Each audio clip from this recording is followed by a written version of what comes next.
Bonjour à tous, aujourd'hui je viens pour une présentation d'album. Alors il n'y aura pas de tuto sur ce modèle là, mais je vais faire une série tuto sur un modèle similaire parce que je trouve que le format est hyper intéressant, vous allez voir. Donc ici, alors ça c'était une commande express on va dire, donc c'est pour ça que je me suis pas penchée sur faire une série tuto dessus parce qu'il fallait vraiment que je le fasse hyper vite. Et faire une série tuto, il faut réfléchir à l'avance à ce qu'on va faire, prévoir, etc., faire des calculs, tatati tatata. Le tuto, il faut prendre le temps de tout vous expliquer et tout, donc là j'avais vraiment pas le temps. Donc c'est pour ça qu'on va refaire, je le ferai pas avec la même collection, mais je referai ce modèle là. Donc on est sur la collection Forest, je vous la montre tout de suite. Donc c'est une ancienne collection de chez Stamperia avec laquelle j'avais déjà travaillé et même la deuxième fois c'est toujours un plaisir parce que vraiment j'aime beaucoup la façon dont ils ont travaillé le papier on va dire, et il y a plein de choses disponibles dedans, enfin on peut vraiment faire beaucoup de choses avec. Donc là j'ai utilisé deux blocs 20-20. Comme c'est une ancienne collection, forcément elle coûte un peu moins cher que les nouvelles, donc bon à savoir pour vous. Et puis j'ai utilisé d'autres choses, donc alors que je vous montre un petit peu sur les deux blocs. Vous voyez, il me reste quand même tout ça. Il me reste donc toute la pochette là de chute. J'ai utilisé aussi un bloc de papier uni mais varié que j'ai trouvé sur Amazon. Je vais vous montrer parce que donc j'ai utilisé ceux-là mais j'ai pas utilisé ceux-là qui allaient pas selon moi avec la collection. Donc vous voyez, en fait il y a deux couleurs deux ou trois. Non, trois couleurs de chaque, vous voyez. Donc il y avait ces couleurs là que j'ai pas utilisées. Et puis ici on avait un orangé, mais c'est un peu orangé automnal on va dire. Voilà. Et puis ici on a un marron un peu rouge. Donc là on a l'orangé. On avait vraiment un marron forêt quoi, qui allait bien avec. Celui-là je l'ai utilisé aussi un petit peu à l'intérieur pour faire plutôt des emplacements photos. Enfin j'ai aussi utilisé en fond, mais voilà, j'ai utilisé celui-là. Celui-là je crois pas que je l'ai utilisé. Non, je crois pas que je l'ai utilisé. Voilà, donc ça c'est ce que j'ai utilisé sur le bloc. Alors je vous ai noté, ce bloc là il y avait 27 feuilles à l'intérieur. Le point négatif, le petit bémol, c'est que c'est beaucoup trop fin. Donc il faut vraiment faire super attention à la quantité de colle qu'on met avec ce genre de papier parce que c'est du 130 grammes. Honnêtement, j'avais pas fait attention et c'est quand je l'ai reçu, je me suis dit mince, mais bon, ça a été, j'ai géré. Mais il faut faire attention, 130 grammes c'est beaucoup trop fin. Je dirais même 150, c'est limite, hein. Il vaudrait mieux partir sur du 176, quelque chose comme ça. Mais voilà, donc 27 feuilles de 130 grammes en A4. Le bloc entier, donc avec ces couleurs là aussi, j'en ai eu pour 8,95 €. Voilà. Mais c'est intéressant quand même parce qu'on a pas mal de possibilités dans un seul bloc et puis du coup ça peut servir pour d'autres projets. Donc mis à part le poids, je valide. Ça, et puis bien sûr j'ai utilisé donc mon papier craft de chez Action. Donc ça c'est du 200 ou du 210, je sais jamais. Donc j'ai utilisé celui-là pour quasiment tout, la structure, les pages, etc. Pour ce qui est de la cartonnette, alors là on peut pas faire plus solide que ça puisque je pensais que c'était du carton que j'avais, enfin de la cartonnette, mais c'est du 3 mm. Ouais, c'est du 3 mm. Et je pensais que c'était de la cartonnette, en fait non, c'était du bois compressé. Donc là on peut pas faire plus solide et plus dans le thème, puisqu'on est dans le thème de la nature. Donc là il y a du bois, c'est parfait. Donc la structure de l'album c'est vraiment fait en bois, donc c'est parfait. Qu'est-ce qu'on a utilisé d'autre? Là j'ai une petite poignée que j'avais trouvée sur internet, je sais plus, que j'avais depuis un moment. Donc je m'en suis servi de fermoir. J'ai utilisé de la cordelette pour vraiment garder l'effet nature. Ici derrière c'est pareil, c'est des petites attaches, c'est des grosses attaches parisiennes avec un anneau. Donc là c'était parfait, je trouvais que ça allait bien avec le seau de cire forcément. Et puis ici j'ai utilisé du tissu qui est quand même vachement épais, donc il faut faire attention à ça. Quand vous utilisez du tissu épais, comme on le fait revenir à l'intérieur, donc ici à l'intérieur, ça ajoute de l'épaisseur, donc quand vous allez poser vos pages, il faut aussi faire attention à ça. Je vais vous donner une astuce. Donc ce tissu là qui est un vieux tissu que j'ai dans ma petite réserve. Voilà. Donc ici, pour la couverture, j'ai mis un peu de relief. Moi j'aime bien quand ça reste vraiment simple. Et donc ici j'ai juste repris les petites cartes que j'avais. J'en ai pris 4 sur toutes celles-ci, sur les petites, que j'ai montées sur une cartonnette de 1 mm. Et puis j'ai pris la grande. Donc je me suis amusée à faire la petite découpe arrondie ici. Et puis pareil, montée sur cartonnette. On a ici, alors ça c'est du biais que j'avais eu dans un magasin de tissus, je sais plus lequel. Et voilà, donc j'ai pris tout simplement le tissu à l'intérieur du biais pour faire un petit contraste entre le tissu très épais et le papier très plat. Voilà, donc j'ai fait ça devant et derrière. Voilà, ici c'est bon, c'est tout ce qu'on a fait, le tissu. Ici à l'arrière, ben, c'est un des papiers que j'aimais beaucoup dans la collection, donc qui, je pense, allait très bien pour faire l'arrière. Une petite carte, le seau de cire avec les gouttes, petites gouttelettes, et voilà. Ensuite à l'intérieur, alors il y a des post-it un peu partout parce que du coup je vous ai noté, enfin je vous ai noté, c'est surtout pour la cliente, pour Lisa, pour qu'elle sache exactement, parce qu'il y a des formats classiques, des formats un peu spéciaux, donc comme c'est une cliente spéciale, parce qu'elle est presque de la famille on va dire, donc pour elle j'ai fait un peu plus que ce que je fais d'habitude. Donc ici au total on a 51 possibilités, 51 photos, 51 emplacements photos, pardon. Donc on commence ici avec un fermoir aimanté, avec la cascade grandissante.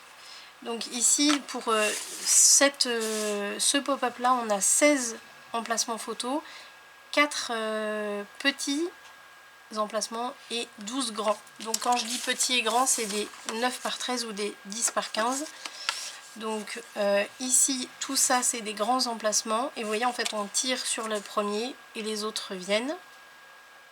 Et ici il y a 4 petites. Donc les autres en fait on les met debout comme ça, les 10 par 15.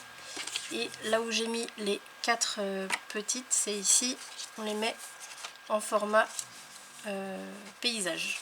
Voilà, tac et tac. Donc là il y en a 4 et puis là on repasse sur du grand où là on peut le mettre en format paysage aussi. Et ici. Voilà. Ensuite, ici on a des petites pochettes. Donc avec, c'est là où on parle des formats spéciaux. Donc j'ai calculé, là on pourrait mettre des 8 par 8. Donc là il y en aurait 2. Hop, qui va donc jusqu'au fond. Et bien sûr on a l'image interrompue. Hein. Quand on enlève les cartes on a l'image interrompue. Ici 8 par 8, non, hein, je pense que ça ce serait, j'ai compté 4 mais ce serait plus 3 parce que là on a quasiment 6 par 8. Où vraiment il faudrait qu'elle mette une toute petite photo. Hein. Mais c'est plus, ça va plus être peut-être du journaling, marquer un petit truc sympa ou quoi. Voilà, et puis ici, c'est pareil, j'ai compté, ah oui parce que j'avais compté 2 et une sur chaque. Là on va en compter une, donc oui ça en fait 3 au total dans ces petites pochettes là. Voilà, ensuite ici on en a 4, là on ne peut pas se tromper, hein. Les 4 emplacements sont là. Et ça va être des formats spéciaux, j'ai marqué formats spéciaux parce que si on peut mettre des 9 par 13 mais il faudrait les recouper un petit peu. Alors très honnêtement, ça c'est des pardon, je vais y arriver, c'est des suggestions, mais moi quand je mets mes photos dans mes albums, je découpe quasiment tout le temps mes photos, même si c'est des 10 par 15, en général je les fais imprimer en 10 par 15 et je les retaille en fonction des emplacements que j'ai. Donc voilà, ici on peut mettre des 9 par 13 ou des 10 par 15 mais en les retaillant. Donc c'est pour ça que j'ai mis 4 emplacements spéciaux. Ici, dans chaque page, on a 2 grandes cartes comme ça. Là, j'ai mis 4 petites. Donc en les retaillant un petit chouille, là il reste 5 mm qui débordent. Donc on peut en mettre 2 ici et 2 derrière. Et on les glisse. Alors là, je suis un peu mal mise. Est-ce que je vais le retrouver? Hop, ici. Voilà.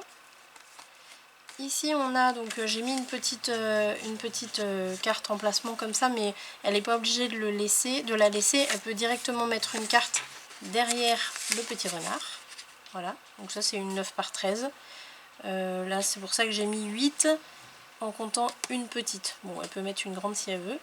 Et ensuite ici ça va être 7 formats spéciaux, bah, tout simplement parce qu'on voit que c'est du carré. Je crois que c'est du 10 par 10. Ouais. Donc là on va avoir 1, 2, 3, 4, 10 par 10. Ici, c'est un 9 par 9. Donc voilà, peut-être mettre un petit peu moins en gardant un petit rebord tout autour de la photo. Ici, on a un emplacement, une suggestion hein, d'emplacement qui pourrait faire... on pourrait mettre une photo de 10 par 10. Le plus sympa, moi je trouve, c'est de dépasser en fait. Donc de faire la photo, de la mettre vraiment à dépasser entre le blanc et puis le papier un peu déco. Ça fait vraiment sympa. Voilà. Et puis on a aussi une possibilité de rentrer une photo ici. Donc par exemple en 9 par 13, 10 par 15 ça serait un peu grand, mais 9 par 13 ça rentrerait nickel. Voilà. Tac. Ensuite, on a déjà, ça c'est la pochette illusion. Donc on a une carte, on croit que c'est une carte, en fait c'en est deux. Donc on en a une ici où on peut mettre une grande photo. Et une carte ici où on peut mettre une petite. Et donc là on a l'image interrompue sur les deux. Quand on enlève ici c'est mieux. Donc on a vraiment l'image interrompue sur les deux cartes ici. En dessous on a un emplacement photo ici. Alors j'ai compté 5 grandes. Donc ouais, ici c'est pareil, c'est une suggestion. Alors j'ai compté 5 grandes, mais il y a quand même la tête du renard là, donc ce serait dommage de la cacher. On pourrait mettre une 9 par 13 ici plutôt. En dépassant un petit peu comme ça fait hyper sympa. Ou alors on respecte vraiment la suggestion. Et ici on a donc 1, 2, 3, 4 emplacements de 10 par 15. Donc d'abord celui-là, non c'est l'inverse, d'abord celui-là et ensuite celui-là. Là on a un fermoir en bande, donc avec le petit fermoir qui coulisse qu'on peut retirer directement. Ici on a une pochette, une double pochette triangle. Donc dans cette pochette là on peut mettre 4 petites photos. Donc on en a une ici. Hop. Et une ici pareil avec l'image interrompue. Enfin une ici, non là on en a 3 du coup. On en a une, deux et puis j'ai compté une troisième ici. Et on peut faire un petit journaling en dessous ou au-dessus de la photo.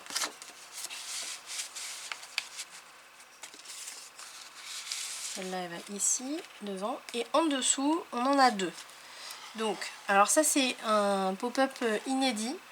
C'est la première fois que je le fais, donc innovation pour Lisa. Voilà. Alors l'inconvénient on va dire c'est qu'on peut mettre que un emplacement photo, mais peut-être qu'en le retravaillant on pourrait en rajouter, il faudrait voir. Mais j'aimais beaucoup cet arrondi là qui se forme, j'aimais beaucoup, donc j'ai dit allez hop, on tente. Donc là on a une photo en 9 par 13 et puis ici j'ai calculé quoi, une grande. Ouais, une grande ici, ça pourrait être bien. Après, si on veut, on peut aussi mettre de petites, hein, je pense. Il faudra voir. Voilà, soit une grande, soit de petites ici. Voilà. Hop, et on passe le passant. Ici, j'ai mis des petites décos, donc des petites branches, des feuilles, etc. Hein, on les voit ici. Voilà. Et à la fin, donc ça c'est un petit cadeau que je lui ai fait qui n'était pas compris dans le prix de l'album. Donc on a une pochette qui, vous voyez, est souple. Alors, je ne suis pas dans le champ là. Qui est souple. Avec un double gousset de 1 cm. Je crois que je l'ai fait de... Non, je crois que je l'ai fait de 1,2 même. Ouais, je l'ai fait de 1,2. Donc 2 bandes de 1,2. Et qui font un effet accordéon comme ça. Et dans cette boîte souple, on a un cahier d'écriture, donc avec le prénom de la personne qui va le recevoir comme cadeau, donc c'est son papa, écrit à la plume. Là je me suis bien entraînée à la plume pour lui écrire vraiment à la plume à l'ancienne. Et puis on a le petit ruban pour voilà, marquer, pour faire un marque-page.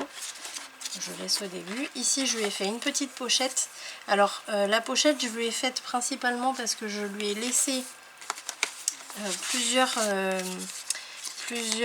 découpes de la collection. Hop, vous voyez à l'intérieur elle a plein de petites découpes. Et du coup ça va lui permettre de pouvoir décorer un petit peu plus si elle veut quand elle va mettre les photos. S'amuser un petit peu. Et puis sinon eh bien, on est sur des pages blanches classiques. L'avantage avec ce système là, c'est que là je les ai faites en page collée. Donc ça veut dire que si son papa décide d'écrire ou de dessiner quelque chose et que ça lui convient pas, qu'il veut pas le laisser dans le cahier, il a juste à tirer. En fait les pages sont collées ici, donc on peut les retirer très facilement. Voilà. Alors ici par contre je sais pas, j'ai pas compté combien il y a de pages, mais on a un bon nombre, donc il va pouvoir s'amuser. Voilà. Hop, et on le range dans sa boîte. Avec les coins. Là j'ai mis 4 coins. Et voilà. Ce joli petit album. Alors comme je disais, le format je le trouve hyper sympa parce que on n'a pas beaucoup d'emplacements, mais il y en a quand même pas mal non quand même. Il y en a quand même 51, j'ai calculé. Donc ça fait un mini album, mais avec quand même pas mal de possibilités. En fait il n'y a que 2 pages, mais qui sont quand même pas mal garnies. Et puis on peut en mettre soit une troisième si on veut, ou alors faire un cahier comme ici, comme j'ai fait. Je pense que dans la série tuto que je ferai aussi avec le cahier d'écriture ou de dessin, comme on veut. Voilà, donc j'espère que cet album va plaire au papa de Lisa. Et puis on se retrouve du coup bientôt, je pense, assez bientôt pour faire une série tuto sur ce modèle-là. Voilà, je vous dis à très vite pour la suite. Salut!